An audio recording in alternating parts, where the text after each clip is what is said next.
एक प्रकार से भागवत के 10वें स्कंद के एक संपूर्ण अध्याय का पाठ आपने किया। भागवत के संपूर्ण अध्याय का पाठ है गोपी गीत। और बंधुओं, गोपी गीत यदि कोई व्यक्ति नित्य इसका गायन करे तो गोपी गीत में इतनी प्रभा शक्ति है कि आज भी ठाकुर जी नित्य गायन करने वाले गोपी गीत के उनको जरूर अपना अनुभव कराते हैं। ठाकुर जी के देखो 3 प्रकार के अनुभव होते हैं। सबसे पहले ठाकुर जी का अनुभव होता है स्वप्न में। 3 दर्शन होते हैं, स्वप्न दर्शन,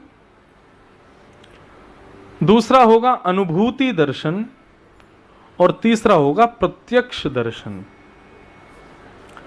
ठाकुर जी का पहला दर्शन है स्वप्न दर्शन। ठाकुर जी जब मिलने का मन बनाएंगे तो सबसे पहले स्वप्न में आएंगे, स्वप्न में कोई उनको देख ले, उसके बाद ठाकुर जी फिर उसको अनुभव दर्शन, अनुभूति कराते हैं। ऐसा अनुभव होगा कि वो शायद अभी यहीं थे या यहीं से गए हैं, कुछ ना कुछ ऐसी कृति होती रहेंगी कि ऐसा अनुभव होगा, अनुभूतियां होंगी। और तीसरा है प्रत्यक्ष, ठाकुर जी सामने ही खड़े हो जाएंगे। परंतु इस तीनों अनुभवों की श्रृंखला में प्रवेश होता है स्वप्न से, और स्वप्न में यदि ठाकुर जी दिख जाएं वो संभव होगा गोपी गीत से। यदि कोई व्यक्ति नित्य गोपी गीत का पाठ करे, संपूर्ण जो अभी हमने गाया, तो ठाकुर जी उसको जरूर प्रकट होकर दर्शन देते हैं। लेकिन करना पड़ेगा अवधि से, पूर्ण भाव से, पूर्ण गोपी स्वरूप धारण करके, तभी ठाकुर जी उसका अनुभव कराते हैं। गोपी गीत में भगवान से गोपियां कहती हैं, जयति ते अधिकम जन्मना ब्रजः, हे कृष्ण ते जन्मना ब्रजम अधिकम जयति। लाला, तुम ना ज्यादा अपने आप को भगवान समझ करके इतराओ मत। तुम्हारा जन्म वृंदावन में हुआ है इसलिए तुम ज्यादा श्रेष्ठ हो। यदि तुम्हारा जन्म अन्यत्र किसी शहर में हुआ होता, अन्यत्र किसी तीर्थ में होता ना, तो तुम्हारी उतनी लीलाओं का इतना भाव तुम्हारा नहीं होता। क्यों? और बोले तुम ब्रज में आए इसलिए तुम्हारा यश ज्यादा है, क्योंकि हम ब्रजवासियों का प्रेम तुमको इतना प्राप्त है। कन्हैया, हम तुम्हारी अशुल्क दासी हैं, कृपा करके हमारे सन्मुख प्रकट हो जाओ ना। तुम्हारा दर्शन हमारा सर्वस्व है नाथ। यदि तुमको इस प्रकार वियोग देकर के हमको मारना है तो फिर कालियानाग से क्यों बचाया, पूतना से क्यों बचाया, इंद्र के उस मान से क्यों बचाया? और यदि सब जगह से तुमने हमको बचाया तो फिर आज अदृश्य होकर के हमको क्यों मार रहे हो भगवान? नेह किम वधः, क्या ये वध के समान नहीं है जो तुम कर रहे हो? प्रभु पधारो ना, आकर के हमको दर्शन प्रदान करो। आदि आदि भाव कह के फिर गोपियां कहती हैं, कन्हैया अबला स्त्री को कोई वन में छोड़ता है? अटति भवन नन्हि काननम त्रुटियो गायते त्वाम पश्यताम। आपको पता है हम कितना विरह करती हैं आपका। जब आप गैया चराने के लिए जाते हैं और आप हमारी गली के बाहर से निकलते हैं, उस समय हे श्याम सुंदर, आपके उस श्याम वर्ण के अंग की कांति को जब हम देखती हैं, आपका जब दर्शन करती हैं, और उस समय यदि हमारी पलक झपक जाती है, उस समय एक क्षण से भी कम समय के लिए झपकी हुई पलक भी हमको कैसी लगती है पता है? मानो जैसे 3 युग बीत गए हों। और उस समय गोपियां विधाता से कहती हैं, अरे जड़ उधाता, जड़ का मतलब एक प्रकार से मूर्ख कह देती हैं, अरे विधाता, अरे ब्रह्मा, तूने ये पलकें क्यों बनाई? क्यों? अरे ये बार बार गिर जाती हैं, तुझे पता नहीं था कि श्याम सुंदर हमारे सामने खड़े होने वाले हैं, तूने इन पलकों को क्यों बनाया? कन्हैया विचार करो, आपके दर्शन के समय एक क्षण से भी कम समय के लिए झपकी हुई पलक जब 3 युग के जैसी लगती है, तो सोचो आज जब आप हमको अकेले छोड़ के चले गए हो तो हमारी स्थिति क्या हो रही होगी। नाथ आओ, प्रकट हो जाओ। पूरा गोपी गीत गाते हुए गोपियों ने, जैसे ही गोपियों ने प्रलाप करके रुदन करना प्रारंभ किया, इति गोप्य प्रगायन्तः प्रलपन्त्यश्च चित्रधा रुरुदु स्वस्वरम राजन कृष्ण दर्शन लालसा। गोपियों ने प्रलाप करके जब रुदन करना प्रारंभ किया तो इतने में क्या हुआ, ताशामाभिर्भूत सौरी स्मयमाय मुखाम्बुज। बहुत ध्यान से सुनना। गोपियां जब झुंड में ठाकुर जी को पुकारने लगी और पुकारने पर भी ठाकुर जी नहीं आए तो गोपियों भाव विह्वल होते होते होते होते अब रोने लगी। और कैसे रो रही हैं, बोले रुरुदुः स्वस्वरम राजन। गोपियां बेसुरा कंसुरा नहीं रो रही हैं, स्वर में रो रही हैं। आपको एक बात बताऊं, व्यक्ति जब रुदन करता है ना उस समय वो बोल नहीं पाता क्योंकि उसका कंठ अवरुद्ध हो जाता है। लेकिन जब आप ठाकुर जी की भक्ति, अब आप कभी वक्ताओं को देखना, कई बार होता है कि भाव आ जाता है वक्ता को, वो रुदन करते हुए भी बोलता रहता है, रुदन करते हुए भी गाता रहता है, रुदन करते हुए भी कीर्तन करा देता है। कैसे? ठाकुर जी के लिए और संसार के लिए रुदन में भेद होता है। जब आप सांसारिक रुदन करते हैं ना तो स्वर कंसुरे निकलते हैं, बेसुरे निकलते हैं, सुन करके दूसरों के हृदय में खलबली सी हो जाती है, भाई क्यों रो रहा है, इसको शांत करो। और उस स्थिति में वो ना कुछ बोल पाएगा, ना कुछ कह पाएगा, ना कुछ कर पाएगा। लेकिन वही रुदन जब प्रेम लक्षणा भक्ति के द्वारा ठाकुर जी की स्मृति में होता है, वो व्यक्ति गाएगा भी, वो व्यक्ति बोलेगा भी, वो व्यक्ति नृत्य भी करेगा, सारे सांसारिक काम भी करेगा, और एक बात कहें, उसका स्वर भी नहीं बिगड़ेगा। ये ठाकुर जी के रुदन और सांसारिक रुदन में भेद है। अब जिनको सांसारिक रुदन ही आता है वो इस रुदन को नहीं समझ पाएंगे। उनको लगेगा कौन सा होता होगा, ठाकुर जी के लिए कौन रोता होगा। लेकिन हमारे वृंदावन में आकर के देखो कैसे भाव विह्वल होते हैं लोग ठाकुर जी के दर्शन में। तो जैसे ही गोपियों ने रोना शुरू किया इतने में ठाकुर जी प्रकट हो गए। तो मैंने अपने गुरुदेव से पूछा, मतलब ठाकुर जी रुदन होते ही प्रकट क्यों हो गए? तो गुरु जी बोले इसके बहुत भाव हैं, लेकिन एक भाव ये भी है कि ठाकुर जी कहीं गए नहीं थे, वहीं बैठे थे। मैंने कहा मतलब? बोले कि जैसे ही गोपियों को अभिमान हुआ तो अभिमान होते ही ठाकुर जी बोले अरे राम राम राम, इन लोगों को तो अभिमान हो गया, और अभिमान जहां रहता वहां मैं तो रहता नहीं हूं। इसलिए ठाकुर जी ने क्या किया, धीरे से कहीं कोने में जाकर के अपनी काली कमली कोई खोल करके स्वयं भी एक गोपी बन गए, स्वयं भी अपने केश आदि खोल करके और अपने मुख की कांति थोड़े बहुत श्रृंगार को मिटा करके स्वयं भी एक कृष्ण विहरणी गोपी बन गए, श्यामल गोपी बन गए। और जाकर के गोपियों के कंधे पर सककर जैसे गोपियां प्रलाप कर रही हैं ऐसे ठाकुर जी भी प्रलाप करने लगे। अरे श्याम सुंदर तुम कहां चले गए, अरे नंद नंदन तुम कहां हो, अरे अरे अरे यशोदा नंदन तुम कहां हो। ठाकुर जी भी प्रलाप कर रहे हैं। गोपी गीत जब गोपियां गा रही हैं ठाकुर जी बीच में से सब सुन रहे हैं ये क्या क्या बोलती जा रही हैं। लेकिन जैसे ही गोपियों ने रोना प्रारंभ किया तो विरह तो गोपियों को हुआ, ठाकुर जी को तो हुआ नहीं। तो रुदन केवल गोपियों को हुआ, ठाकुर जी को हो नहीं रहा था। तो एक गोपी ने कोनी मारी, मेरी गोपी सब रो रही है, तू क्यों नहीं रो रही? तो ठाकुर जी बोले अब पकड़ा जाऊंगा मैं। इतने में क्या हुआ, बोले ताशामाविर्भूत सौरी। ठाकुर जी ने अपनी चुनरी हटाई, काली कमली हटाई, और स्मयमाय मुखाम्बुज, अपने मुख को पोंछते हुए, पीतांबरधर श्रग्वी साक्षान मन्मथ मन्मथ। ठाकुर जी प्रकट हो गए। जैसे ही प्रकट हुए गोपियों ने हाथ पकड़े, बोले क्या खा के आए हो?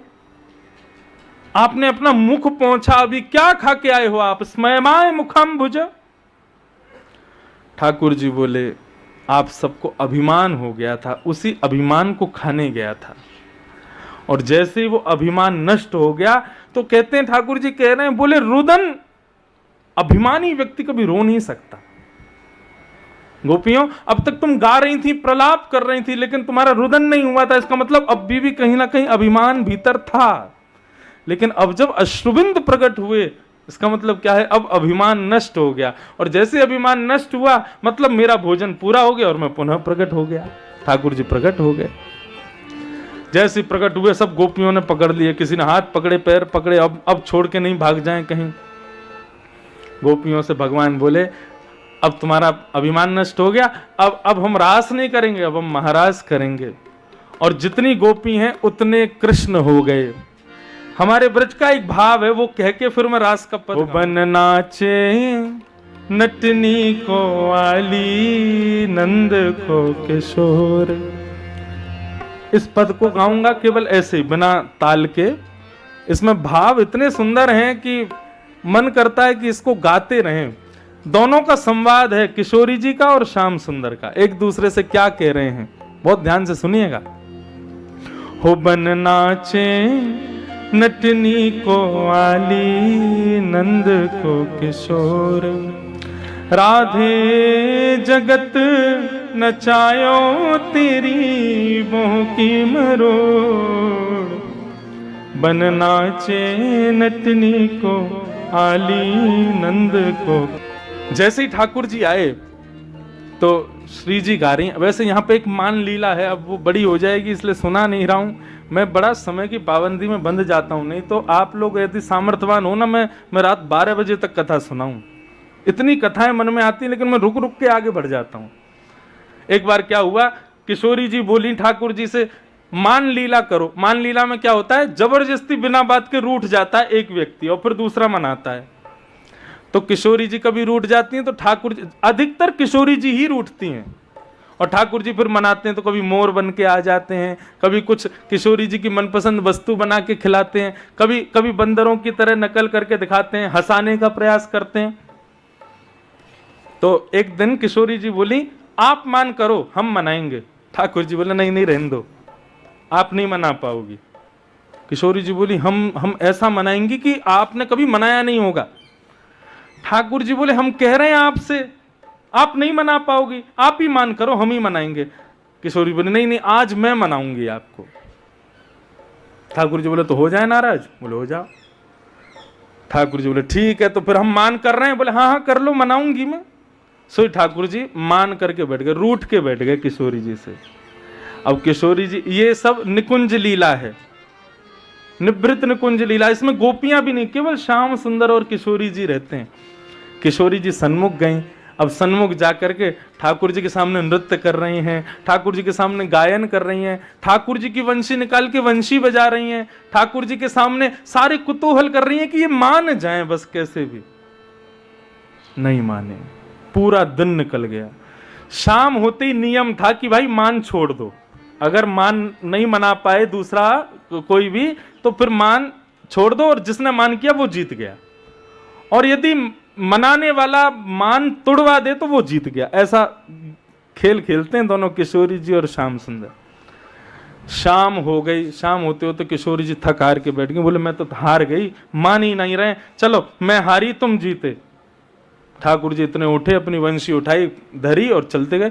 किशोरी जी बोले, अरे मान लीला पूरी है गई कन्हैया, अब तो बात करो। ठाकुर जी ने पीछे मुड़ के ही नहीं देखा, चलती चले गए। रात भर है गई, किशोरी जी को नींद नहीं आई। बोले, मान करके मान तो शाम को टूट जावे, इनने तो तोड़ो ही नहीं। दूसरे दिन फिर से यमुना पुलिन पर मिले, ठाकुर जी फिर से आके मान में बैठ गए। किशोरी जी बोली, ये बात गलत है आपकी, कल आप मान तोड़ के नहीं गए थे। ठाकुर जी कुछ बोले ही नहीं। किशोरी जी बोली, अच्छा मतलब अभी मान चल ही रहा है आपका? ठाकुर जी बोले, तो हूं बोल रहे तो और भी बोल दो। किशोरी जी फिर मना में उनको अलग अलग प्रयास करें, कभी कुछ उपहार बना में, कभी कुछ करें, ठाकुर जी माने ही नहीं। रात हो गई, किशोरी जी बोली, मैं कल पूरी रात नहीं सोई हूं, आप ऐसे मान तोड़ के जाओ, ऐसे मत जाओ। ठाकुर जी फिर से उठ के चले गए। किशोरी जी बोली, कल आइयो तो बेटा, तो बताऊंगी। तीसरे दिन ठाकुर जी फिर आए। किशोरी जी आज पहले ही मान करके बैठी थी, तो ठाकुर जी आए, किशोरी जी की तरफ देखा, मान कर रही हैं। किशोरी बोली, ठीक है, तो हमारा भी चल ही रहा है अभी। ठाकुर जी भी बैठ गए। अब दोनों एक दूसरे की तरफ कमर करके बैठे हैं। तो किशोरी जी बोली, मना भी नहीं रहे और मान भी नहीं रहे। अब तो किशोरी जी फिर उठ गई, बोले, कन्हैया ये गलत है, ये ऐसा तो नियम कभी ना हो जो तुमने नया बना दिया है। कोई प्रत्युत्तर नहीं। किशोरी जी इतनी विरह में चली गई, इतनी विरह में चली गई कि नेत्रों से आंसू प्रकट हो गए, और जैसे ही वो अश्रुबिंद नेत्र से प्रकट होकर के पृथ्वी पर गिरा, पृथ्वी का स्पर्श करते पूरी पृथ्वी उष्ण हो गई, गर्म पड़ गई बिल्कुल। और उस उष्णता की गर्मी नीचे बह रही यमुना को जाकर के जब लगी तो यमुना जी प्रकट हो गई, उच्चाटित हो गई। यमुना जी के भाई हैं यमराज, यमराज से जाकर के यमुना जी ने कहा, भैया मेरे मेरे जल का स्पर्श करके देखना। इतना कष्ट कभी नरक में किसी को मिलता है? यमराज बोले, इतना कष्ट तो नरक में भी किसी को नहीं मिलता जितना कष्ट आपके इस जल को प्राप्त हो रहा है। ये किसका कष्ट है? बोले, हमारी किशोरी जी का कष्ट है। यमुना जी प्रकट हो गई, किशोरी जी रुदन कर रही हैं। यमुना जी बोली, किशोरी जी आपके नेत्रों में आंसू किसने प्रकट किए, नाम बताओ उसका। बोले, एक ही है, तुम्हारे श्याम सुंदर। 3 दिन हो गए, मान करके बैठ गए, इतना मना रही हूं, मान नहीं रहे। आज मुझे इतना विरह दे दिया है कि मेरे नेत्रों से अश्रु प्रकट हो रहे हैं। यमुना जी बोली, या तो मैं बताऊं, रुको। अच्छा, यमुना जी का जो स्वरूप है ना, वो बिल्कुल कन्हैया जैसा, सांवली है, वो भी बिल्कुल वैसी है। यमुना जी गई और जाकर के महाराज श्रृंगार करके आई, पजम्मी पहनी, ऊपर बाघा पहना, उसके ऊपर माला पहनी, टिपारो ऊपर धारण कियो, सुंदर यहाँ पर चंद्रिका धारण करी, कर्णफूल धारण किए, आदि आदि करके बिल्कुल जैसे श्याम सुंदर हैं वैसी यमुना जी बन गई। और जैसे ही किशोरी जी के सन्मुख आई हैं, किशोरी जी बोली, श्याम सुंदर मान गए आप? आपको मान दूर है गयो? यमुना जी बोली, श्याम सुंदर नहीं हूं, यमुना हूं। किशोरी जी बोली, आप तो बिल्कुल श्याम सुंदर जैसी लग रही हो। बोले, हाँ, ये अपने रूप को बड़ो गुमान करे ना, अपने रूप से सबन को मान कर करके सबन को परेशान करे। आज यही के रूप से यही को तरसाऊंगी मैं, और तुम देखती जाओ आज क्या करूंगी। और यमुना जी की चाल भी वैसी, ढाल भी वैसी, चलन बिल्कुल वैसा, कोई देख के कह ही नहीं सकता कि श्याम सुंदर नहीं है। नूपुरों की ध्वनि भी, माताएं घर में होती हैं तो भाई लोगों को पता होगा कि हमारी माँ आ रही है, उसकी नूपुर की ध्वनि अलग पता चलती है, बहन आ रही है उसकी नूपुर की ध्वनि अलग, पत्नी आ रही है उसकी नूपुर की ध्वनि अलग। और कई बार नूपुर भी एक से हो, लेकिन चाल के प्रभाव से भी नूपुर की ध्वनि अलग होती है। ठाकुर जी जब यमुना जी जब चल रही हैं तो ठाकुर जी मान करके बैठे, और मान करते हुए जब नूपुर की छम छम छम सुनते हैं तो ठाकुर जी कहते हैं, ये तो मेरे नूपुरन की आवाज है, ये कहां से आ रही है? ठाकुर जी अपने पांव बजा के देख रहे हैं, बोले, नूपुर तो मेरे पास है, लेकिन ये कहां से आ रहा स्वर? इधर देखें, जैसे ही पीछे देखो तो वन में विचरण करते भय, अपनी वेणु को घुमाते भय, एक दूसरे श्याम सुंदर सामने से आ रहे हैं। ठाकुर जी बोले, जे कौन आगो? मैं तो यहीं बैठा हूं, ये कहां से आयो? अब रूप इतना सुंदर था कि श्याम सुंदर भी मोहित हो गए। श्याम सुंदर बोले, अरे भैया तुम कौन हो? यमुना जी बोली, हम बात ना करें, हम श्याम सुंदर हैं। बोले, श्याम सुंदर? कौन से श्याम सुंदर? बोले, नंद नंदन। बोले, वो तो मैं हूं। बोले, तुम नहीं हो, मैं हूं। बोले, मैं यशोदा नंदन हूं। बोले, वो भी मैं हूं। किशोरी जी, श्री यमुना जी हर भाव में कहें कि मैं ही श्याम सुंदर हूं। तब अंत में ठाकुर जी कहें, मैं राधा दयित हूं, मैं श्री किशोरी जी को दयित सखा हूं, मैं उनको अति प्रिय हूं। यमुना जी बोली, अच्छा उनके दयित हो? बोले, हाँ। बुला के दिखाओ अपने पास। अब देखे तो महाराज दूरते दूरते पहुंचे, यमुना के तट पर किशोरी जी बैठी, श्याम सुंदर गए जाकर, किशोरी जी चलो मेरे संग। किशोरी जी बैठी है मान करके। बोले, तुम जाओ अकेले, हम नहीं जाएंगी। इतने में ही यमुना जी आ गई। यमुना जी बोली, क्यों परेशान कर रहे हो किशोरी जी को? देखो नहीं आ रही ना तुम्हारे पास, तुम राधा दयित नहीं हो, हम हैं, आओ किशोरी जी यहाँ आओ। जैसे ही यमुना जी आई तो किशोरी जी बगल में जाके खड़ी है गई। अब ये दृश्य देख करके तो ठाकुर जी रोने लगे, मैं नंद नंदन हूँ, मैं यशोदा नंदन हूँ, मैं राधा दयित हूँ, ये कौन आ गए हो? दूसरों कोई भैलू पिया या के संग मत जाओ। और ऐसे ऐसे करने लगे। जैसे ही ठाकुर जी को विरह हुआ तभी श्री यमुना महारानी ने जाके प्रणाम किया। बोले, श्याम सुंदर अब मान छोड़ो और किशोरी जी के संग रास विहार करो। तो बोले, आप कौन? बोले, मैं यमुना हूं। तब ठाकुर जी बोले, मुकु आपको रूप इतनो भायो है, अब सदा यही रूप में रहो। इसलिए हम लोग सब कहते हैं, श्याम सुंदर श्री यमुने महारानी की। और तब दोनों श्याम सुंदर और किशोरी जी दोनों को मान जब दूर भयो, तब रास प्रारंभ भयो। तब को ये भाव है। तो